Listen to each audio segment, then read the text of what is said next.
Hello. Hi. Hello. Before I start, I would just like to take a moment, a moment of acknowledgement. This is not my ancestral country. I am not a traditional owner of the land that we are on today, Gadigal land.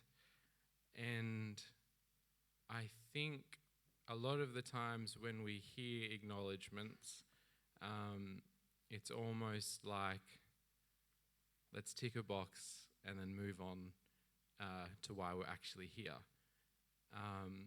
But that doesn't really feel like acknowledging. It feels like pandering. So I would like to acknowledge the past atrocities that have been allowed to continue, the effects of which we as First Nations people still feel today.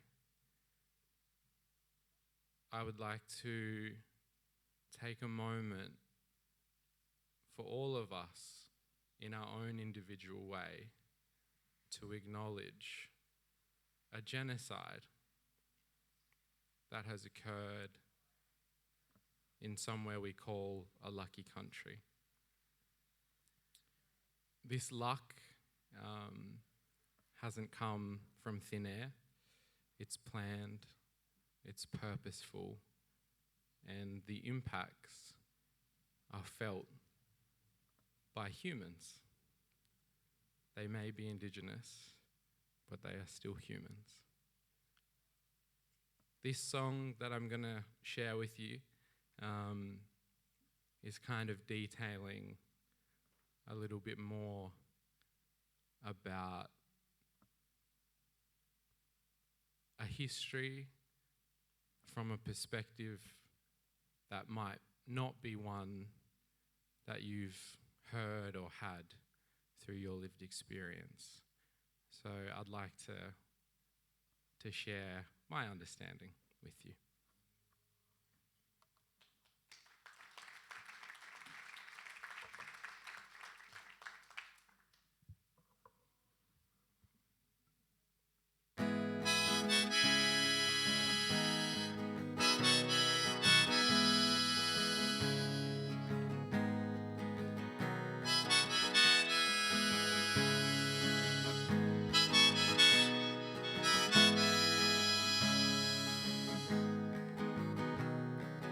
Gather round, people, and I'll tell you a story.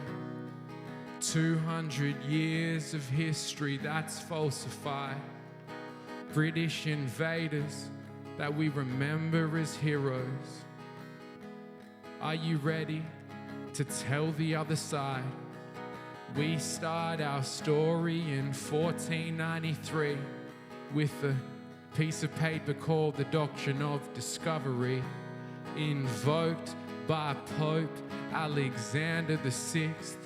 Without this good Christian, our story don't exist.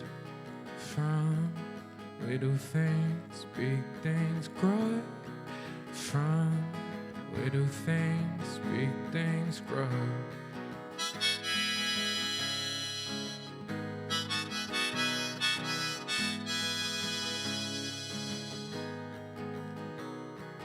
Captain James Cook, he boarded a fleet, and he was armed with the doctrine of discovery. The same tactics were used by Columbus. It's how today Australia claims terra nullius, 'cause on that paper the Pope did write that you're only human if you've been saved by Christ. And if there are no Christians in sight, the land you stumble on becomes your God-given right. From little things, big things grow. From little things, big things grow.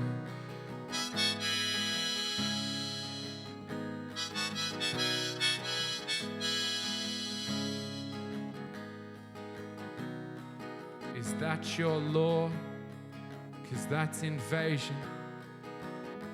That's the destruction of 500 nations. The genocide of entire populations, which planted the seeds for the stolen generation and grew into my people's mass incarceration.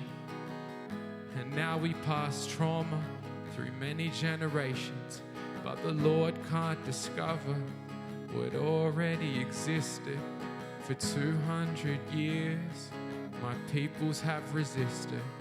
From little things, big things grow. From little things, big things grow.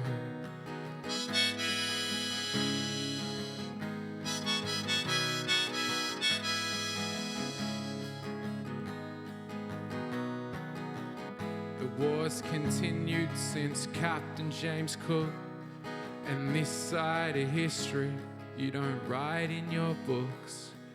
You don't want the truth, and you don't want to listen. How can you stomach Australia's contradiction? 'Cause we went to war in 1945. We were allies against a terrible genocide. And I know it's uncomfortable, but the irony I see is that you fought for them, but you don't fight for me. From little things, big things grow. From little things, big things grow.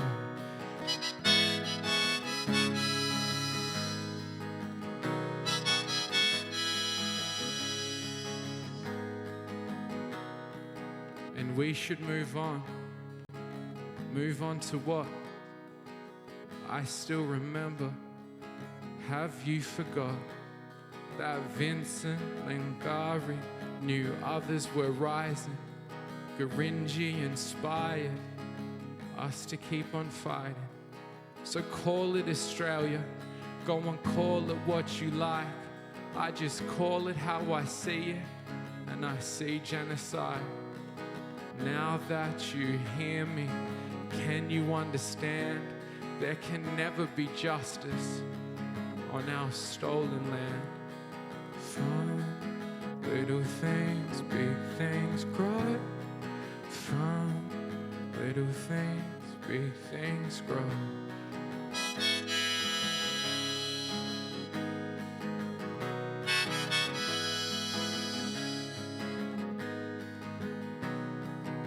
This is the story of so-called Australia. But this is the story of so much more. How power and privilege cannot move my people. We know where we stand. We stand in our law. From little things, big things grow. From little things, big things grow. From little things, big things grow. From little things, big things grow.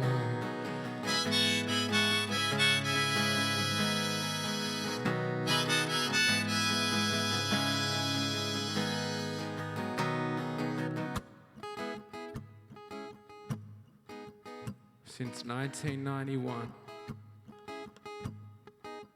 441 Indigenous Australians have died in custody. They're casualties of a war that never ended.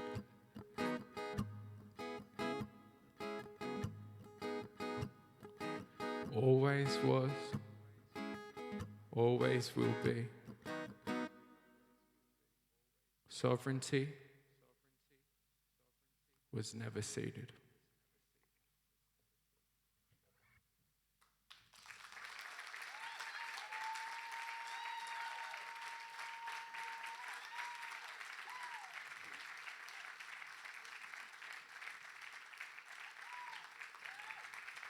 Ziggy Ramo, ladies and gentlemen.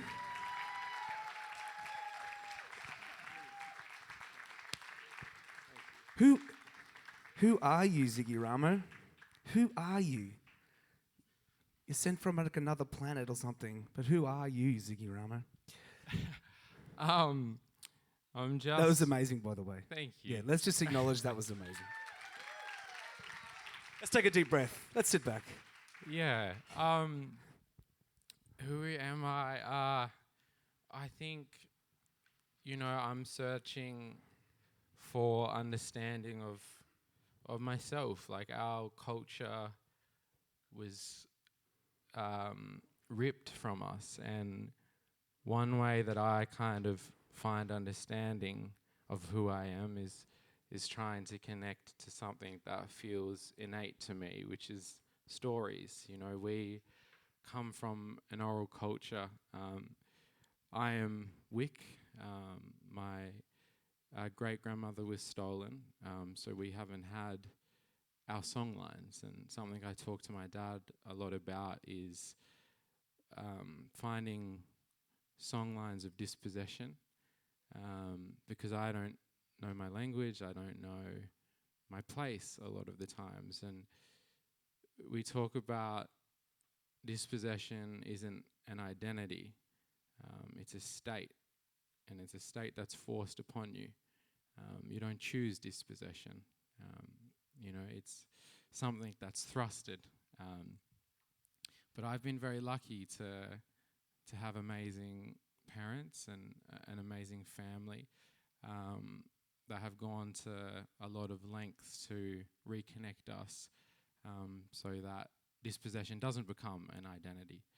So Ziggy Ramo, Ramo is my South Sea Islander name, my Solomon Islander name, and a Ramo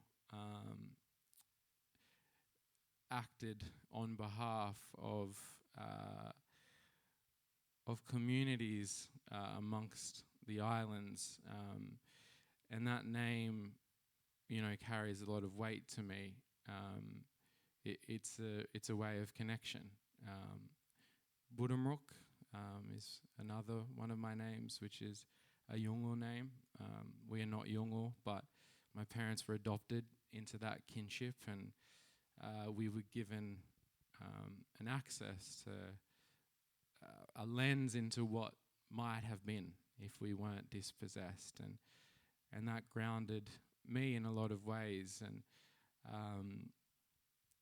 I think I'm first and foremost just a human who's here surrounded by other wonderful humans, who's trying to make sense of like how we're okay with subjecting our fellow humans to things that I don't think we agree with a lot of the times. It's just that we've been conditioned into ignoring it. And then that complicitness becomes an active decision, because we have choice and autonomy. So very long-winded way of saying I'm probably an overthinker. So the first time that you and I met, Ziggy, was we were filming a documentary series that Support Act did called Tune Ups. And like just listening to that song and the whole idea of from little things, big things grow, like I feel like in myself something drastically changed through meeting you. So it actually feels to me, and I genuinely mean that, like I feel like my understanding of all the issues that First Nations people have faced, but also the great opportunity, and it makes me so inspired and passionate about the work we do at Support Act. But your involvement in that, you spoke so openly and candidly about your experience with mental illness, but also about what the music industry can do to be better at not only working with people from the First Nations backgrounds, but also people with a mental illness. So going back to the song, so how has the rewriting of a song like Little Things, or also much of the music on Black Thoughts as well, been cathartic for you? Has it been cathartic?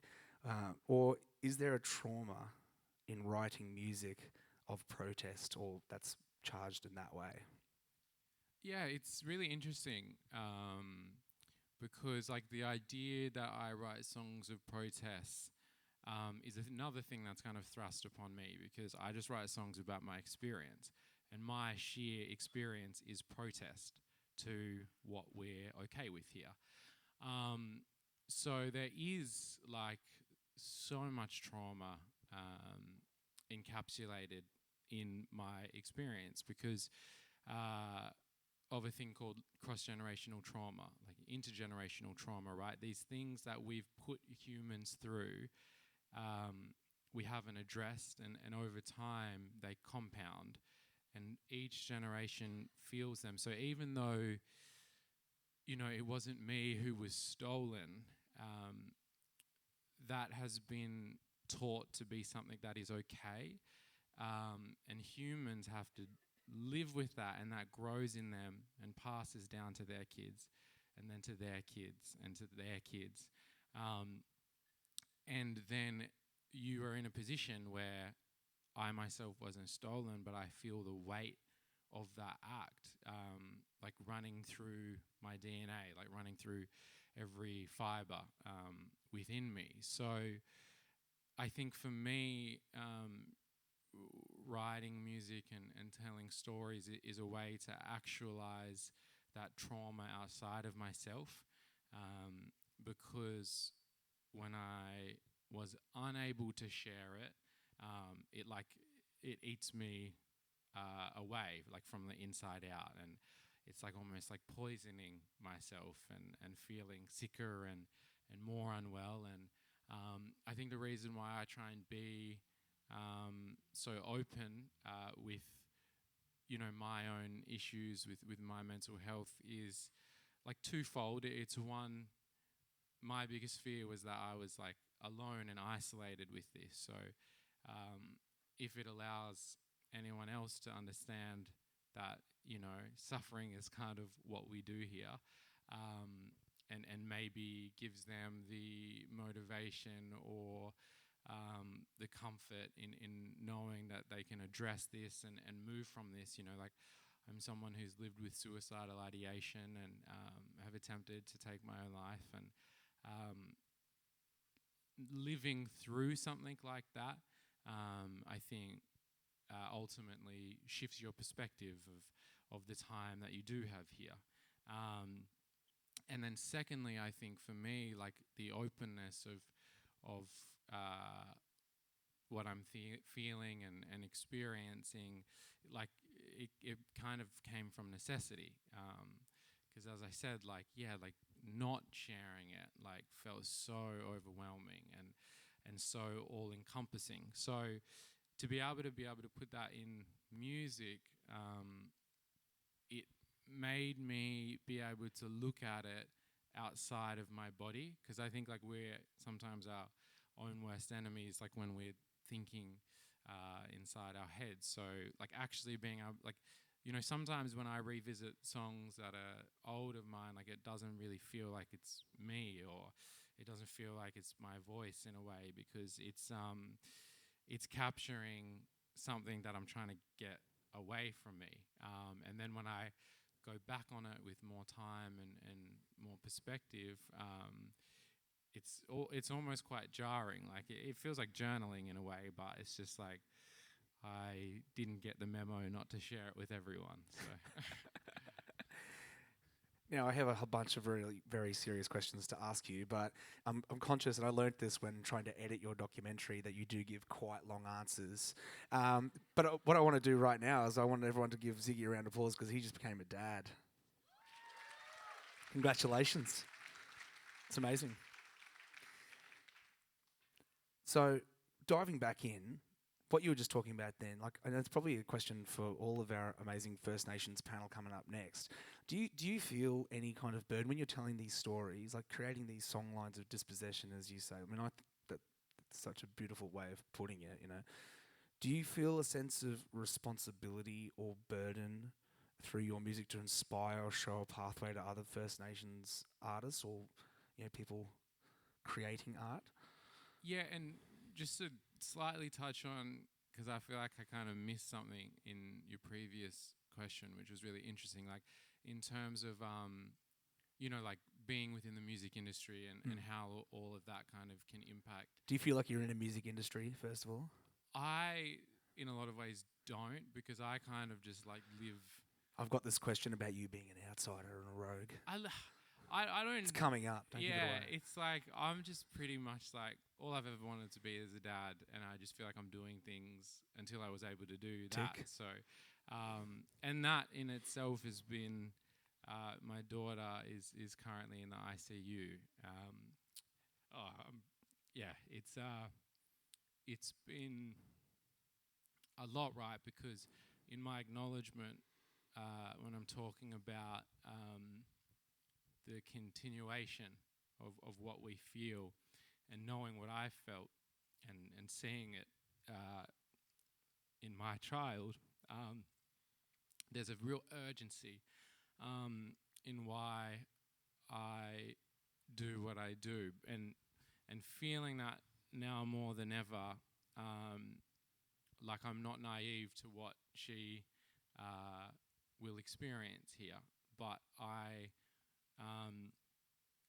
think I kind of live a bit away because I'm just trying to create a space where like being us isn't protest, where being myself isn't political, being myself isn't activism, like being myself is just being a person.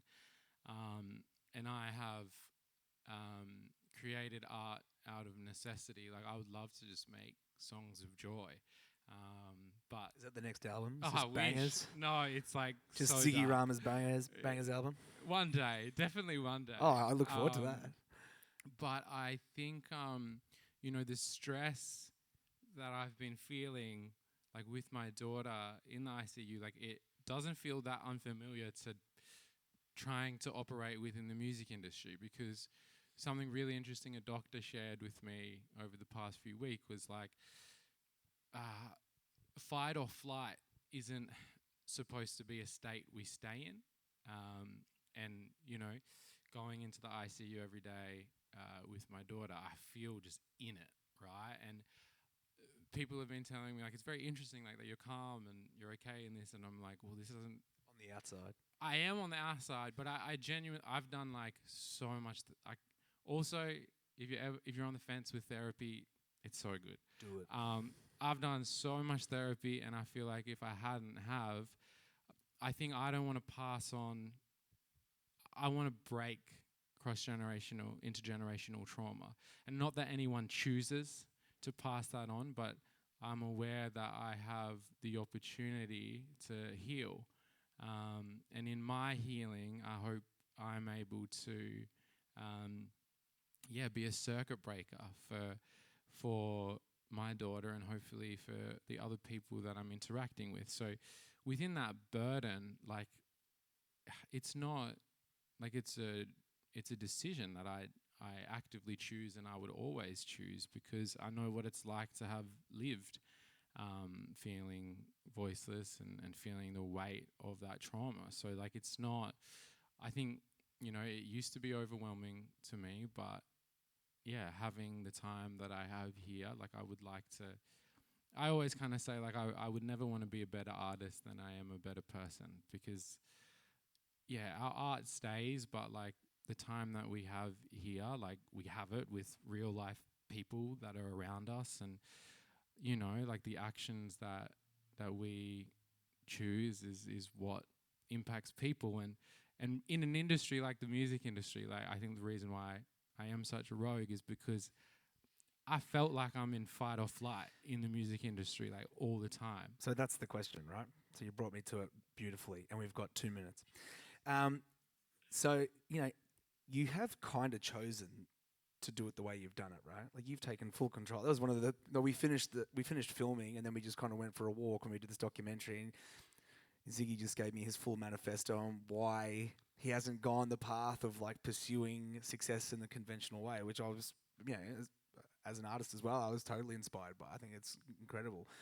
But, as an artist with lived experience of mental illness, what could you share with people in the room right now, briefly, if you could, about how to work with people who have got mental health issues, and how to make sure that an artist or a colleague, doesn't fall apart whilst pursuing a career.